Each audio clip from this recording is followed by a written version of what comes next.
നമസ്കാരം, ഞാൻ doctor Juhi Das, QNB health കെയറിലെ ഹോമിയോപ്പതി ഫിസിഷ്യനാണ്. ഇന്ന് പലരും പറയുന്ന ഒരു ബുദ്ധിമുട്ടാണ് വൈറ്റമിൻ ഡി ഡെഫിഷ്യൻസി. അതായത് വൈറ്റമിൻ ഡി എന്ന് പറഞ്ഞു കഴിഞ്ഞാൽ നമ്മുടെ ശരീരത്ത് തൊലിപ്പുറത്തുണ്ടാവുന്ന ഒരു വൈറ്റമിനാണ് വൈറ്റമിൻ ഡി. അതായത് നമ്മളെ ബോഡി സ്വന്തമായിട്ട് ഉൽപ്പാദിപ്പിക്കുന്ന ഒരേ ഒരു വൈറ്റമിനാണ് വൈറ്റമിൻ ഡി. ഇത് കൂടാതെ തന്നെ മറ്റു വൈറ്റമിൻസ് നമ്മുടെ ബോഡിയിലുണ്ട്.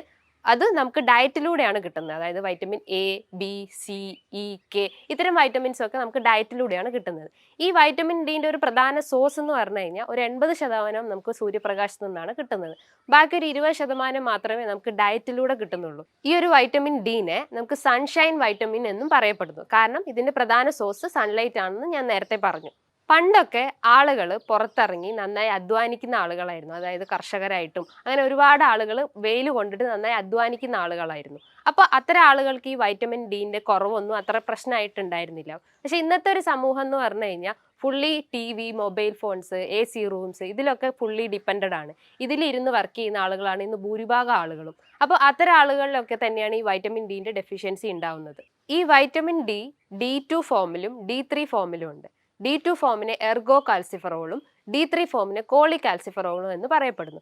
ഈ നോർമൽ വൈറ്റമിൻ ഡിന്റെ വാല്യൂ എന്ന് പറഞ്ഞു കഴിഞ്ഞാൽ ഒരു 30 to 100 നാനോഗ്രാം വരെയാണ് ഇതിന്റെ ഒരു നോർമൽ വാല്യൂ എന്ന് പറഞ്ഞാൽ. ഒരു 13 ബിലോ ആയി കഴിഞ്ഞു കഴിഞ്ഞാൽ നമുക്ക് കുറേ ലക്ഷണങ്ങൾ നമ്മുടെ ശരീരത്തിൽ കാണപ്പെടാം. വൈറ്റമിൻ ഡി ഡെഫിഷ്യൻസിന്റെ പ്രധാന കാരണങ്ങൾ, അതിന്റെ കോസസ് എന്തൊക്കെയാണെന്ന് നോക്കാം. പ്രധാനമായിട്ടും ഞാൻ പറഞ്ഞു, നമ്മൾ സൺലൈറ്റ് എക്സ്പോഷർ ആയിട്ടില്ലെങ്കിൽ നമുക്ക് വൈറ്റമിൻ ഡി ഡെഫിഷ്യൻസി ഉണ്ടാവും. മറ്റൊന്ന് അമിതവണ്ണമാണ്. അതായത് കൊടവയറുള്ളവർക്കും അല്ലെങ്കിൽ ഒബേസ് ആയിട്ടുള്ള ആളുകൾക്കും കറക്റ്റ് നമ്മുടെ ബോഡിയിൽ വൈറ്റമിൻ ഡി അബ്സോർപ്ഷൻ നടക്കാതെ വരികയും അങ്ങനെ വൈറ്റമിൻ ഡി ഡെഫിഷ്യൻസിയിലേക്ക് ലീഡ് ചെയ്യുകയും ചെയ്യും. ഇത്തരം അമിതവണ്ണ ആളുകളിൽ ബാരിയാട്രിക് സർജറി ഒക്കെ ചെയ്തു കഴിഞ്ഞാലും ഈ ഒരു വൈറ്റമിൻ ഡി ഡെഫിഷ്യൻസി ഉണ്ടാവും. മറ്റൊന്ന് പറഞ്ഞാൽ നമുക്ക് എന്തെങ്കിലും ദഹന സംബന്ധമായ ബുദ്ധിമുട്ടുകൾ, അതായത് IBS, ഗ്യാസ്ട്രൈറ്റിസ് ഇത്തരം ബുദ്ധിമുട്ടുകൾ ഉണ്ടെങ്കിൽ ആ ഒരു ഏരിയയിലൊന്നും കറക്റ്റ് അബ്സോർപ്ഷൻ നടക്കില്ല. അത് ന്യൂട്രിയൻസും വൈറ്റമിൻസും കറക്റ്റ് അബ്സോർബ് ചെയ്യില്ല നമ്മുടെ ഡയറ്റിൽ നിന്ന്.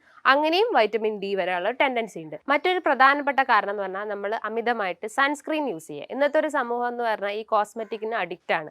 അപ്പം കൂടുതലായിട്ട് സൺസ്ക്രീൻ യൂസ് ചെയ്ത് കഴിഞ്ഞാൽ വൈറ്റമിൻ ഡി അബ്സോർപ്ഷൻ കുറയുന്നതാണ്. മറ്റൊന്ന് പറഞ്ഞാൽ ഈ അമിതവണ്ണമുള്ളവർക്ക് അല്ലെങ്കിൽ ഏജ് ആയിട്ടുള്ള ആളുകൾക്കും ഈ ഒരു വൈറ്റമിൻ ഡി ഡെഫിഷ്യൻസി വരാം.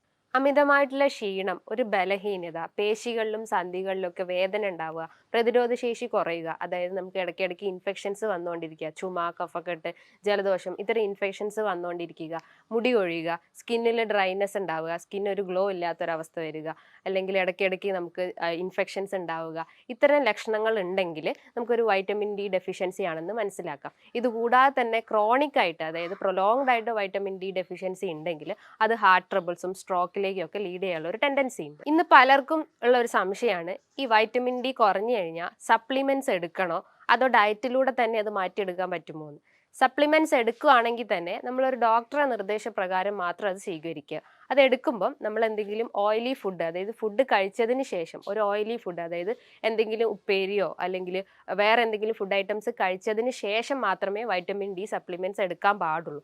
അതിൻ്റെ ഒരു ടാബ്ലറ്റ്സിൻ്റെ ഇത് കണക്ക് നോക്കുമ്പം ഒരു വയസ്സുള്ള കുട്ടിയാണെങ്കിൽ ഒരു 400 ഇന്റർനാഷണൽ യൂണിറ്റ് ഉള്ള ടാബ്ലറ്റ്സ് എടുക്കുക. ഒരു വയസ്സ് മുതൽ 70 വയസ്സുള്ള ആളുകളാണെങ്കിൽ ഒരു 600 ഇന്റർനാഷണൽ യൂണിറ്റ് ടാബ്ലറ്റ്സ് എടുക്കുക. ഒരു 70 വയസ്സിനെക്കാട്ടും കൂടുതലുള്ള ആളുകളാണെങ്കിൽ 800 ഇന്റർനാഷണൽ യൂണിറ്റ് ഉള്ള ടാബ്ലറ്റ്സ് നമുക്ക് ഡെയിലി എടുക്കാവുന്നതാണ്. ഇനി നമുക്ക് വീക്ക്ലിയും മന്ത്ലിയും എടുക്കാം. അതിൻ്റെ ഒരു വാല്യൂ എന്ന് പറയുമ്പോൾ ഏകദേശം ഒരു 60K യൂണിറ്റ്സ് ഉള്ള ടാബ്ലറ്റ്സ് നമുക്ക് മന്ത്ലി എടുക്കുന്നതും കുഴപ്പമില്ല.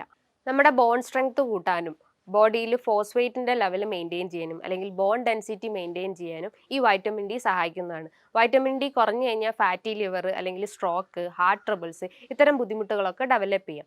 അപ്പം ഈ വൈറ്റമിൻ ഡി കുറഞ്ഞു കഴിഞ്ഞാൽ നമുക്ക് ഭക്ഷണത്തിലൂടെ അത് എങ്ങനെ നികത്താൻ പറ്റുന്നതെന്ന് നോക്കാം. പ്രധാനമായിട്ടും എടുക്കേണ്ട ഭക്ഷണമാണ് നമ്മൾ ഫിഷ് നോക്കുമ്പോൾ ചെറിയ ചെറിയ മത്സ്യങ്ങൾ, അതായത് കടുക്ക അല്ലെങ്കിൽ കിളിമീൻ ഇത്തരം ചെറിയ ചെറിയ മത്സ്യങ്ങൾ എടുക്കുകയാണെങ്കിൽ ഒരു പരിധി വരെ നമുക്ക് വൈറ്റമിൻ ഡിനെ കുറച്ച് കൊണ്ടുവരാൻ പറ്റും. അതേപോലെ തന്നെ വെജിറ്റബിൾ ഐറ്റംസിൽ നോക്കും നമുക്ക് മഷ്റൂംസ് എടുക്കാം. മഷ്റൂംസിന് അത് കൂടുതലായിട്ടും പ്രോട്ടീന്, സിങ്ക്, പൊട്ടാസ്യം ഇതൊക്കെ അടങ്ങിയിട്ടുണ്ട്. അത് നമുക്ക് തോരനായിട്ടോ അല്ലെങ്കിൽ ഉപ്പേരിയായിട്ടോ നമുക്ക് ഭക്ഷണത്തിൽ കഴിക്കാവുന്നതാണ്. മറ്റൊന്ന് പറഞ്ഞാൽ നട്ട്സിൽ വരുമ്പോഴാണ് കാഷ്യൂ നട്ട്, ഹേസൽ നട്ട് ഇതൊക്കെ കുതിർത്ത് കഴിക്കുന്നത് നല്ലതാണ്. മറ്റൊന്ന് നമ്മൾ സോയാ മിൽക്ക് അത് 1-2 ടീസ്പൂൺ എടുക്കുന്നതും ഈ വൈറ്റമിൻ ഡി ഡെഫിഷ്യൻസിനെ നമുക്ക് ഒരു പരിധി വരെ കുറച്ചു കൊണ്ടുവരും. ഇന്ന് പല ലാബുകളിലും ഈ വൈറ്റമിൻ ഡി ടെസ്റ്റ് ചെയ്യാൻ അവൈലബിൾ ആണ്. അത് ഏകദേശം ഒരു 1000 റുപ്പീസ് ആണ്.